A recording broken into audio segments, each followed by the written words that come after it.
This is 7 National News, and in our top story, His Highness Sheikh Mohammed bin Rashid Al Maktoum, the UAE Vice President, Prime Minister and ruler of Dubai, has stated that the country is a global leader in providing humanitarian assistance.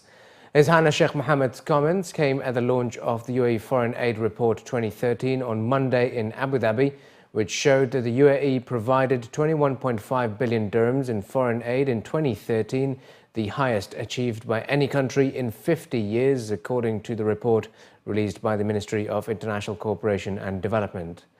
His Highness Sheikh Mohammed attributed the achievements to President His Highness Sheikh Khalifa bin Zayed Al Nahyan and other UAE rulers.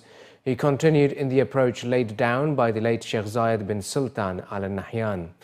The ruler of Dubai stated that today we have more than 38 humanitarian organizations that are carrying out charitable activities around the world, adding that the UAE does not provide conditional assistance or wait for returns, but simply wants stability and welfare for the people around the world.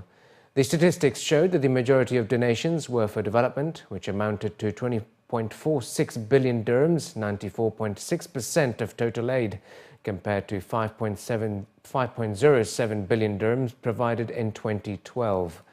Charity aid came second with 640 million dirhams spent, accounting for 2.95% of total aid.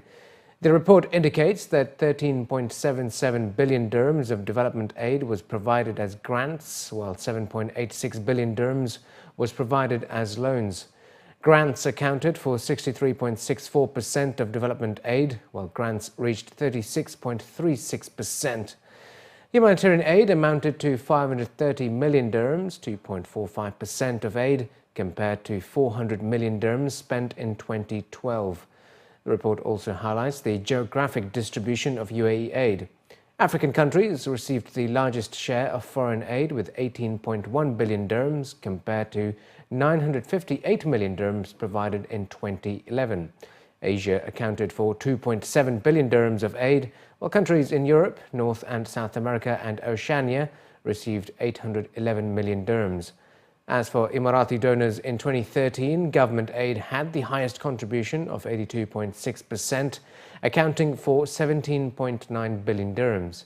Aid provided by the Abu Dhabi Fund for Development came second with 1.7 billion dirhams.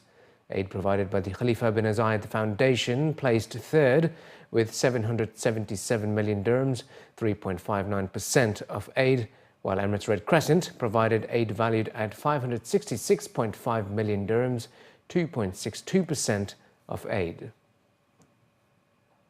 Tough new regulations are being brought in for Abu Dhabi's 6,000 school buses, including mandatory seat belts, medical tests for drivers, and training courses on pupil safety. The regulations are the latest in a series of safety measures, largely driven by the death of a 3-year-old girl who was locked in a school bus in October last year. Brigadier Hussein Al-Harthi, the head of Abu Dhabi Traffic Police, stated in a local daily that the safety measures are being implemented now, but are giving school bus operators up to 2 years to comply with the new set of regulations. According to the new regulations, operators must equip new buses with 3-point seat belts, regardless of the number of seats, before they will be registered. 3-point belts must also be installed in 22-seat vehicles that are already registered and 2-point belts in bigger buses. Additionally, medical tests to check drivers' fitness will be carried out by the Abu Dhabi Health Services Company, or SEHA. Vision and hearing will be examined, and there will be tests for hepatitis B, blood sugar, renal function and cardiac health. Drivers who pass will be issued with a medical certificate, which will be valid for 2 years. The regulations also outline additional driver training.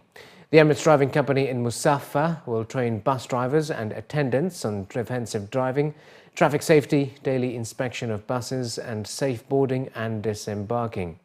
Drivers will be told how to ensure pupils behave and how to look after their safety, including emergency evacuation.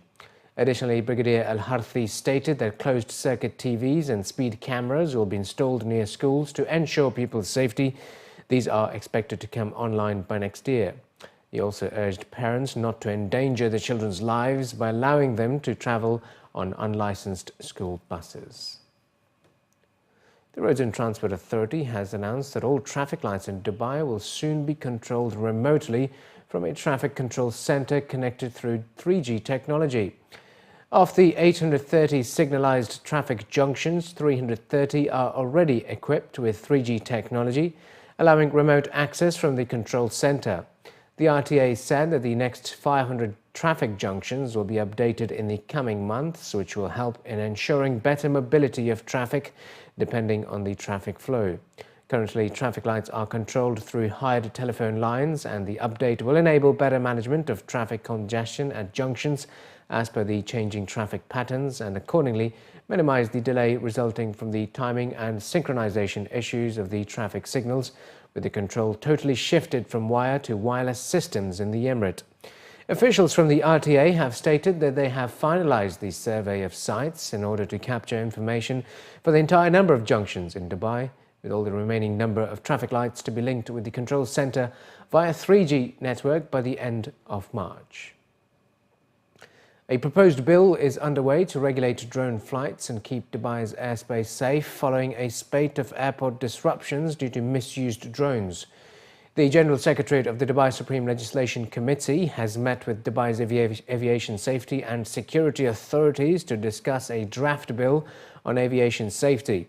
Authorities aim to maintain maximum aviation safety measures according to international practices and in line with the standards of the International Civil Aviation Organization and UAE General Civil Aviation Authority. Additionally, the proposed bill will prohibit any practices that could jeopardize aviation safety in Dubai. The group agreed to refer the proposed bill to concerned agencies for revision and remarks prior to submitting the same to His Highness Sheikh Mohammed bin Rashid Al Maktoum, the Vice President Prime Minister of the UAE and ruler of Dubai, for approval.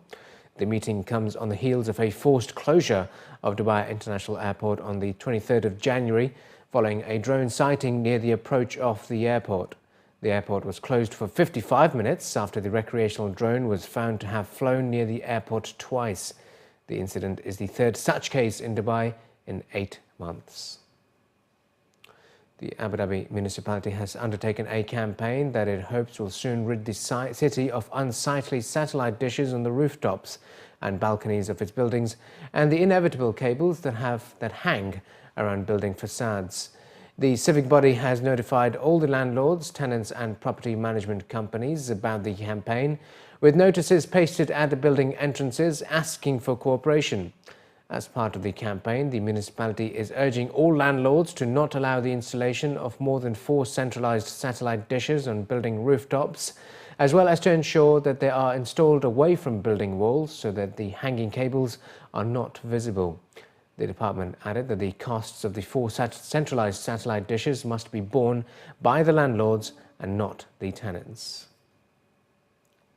And residents facing difficulty in hiring maids from the Philippines may be able to hire one, but only if they fit the criteria.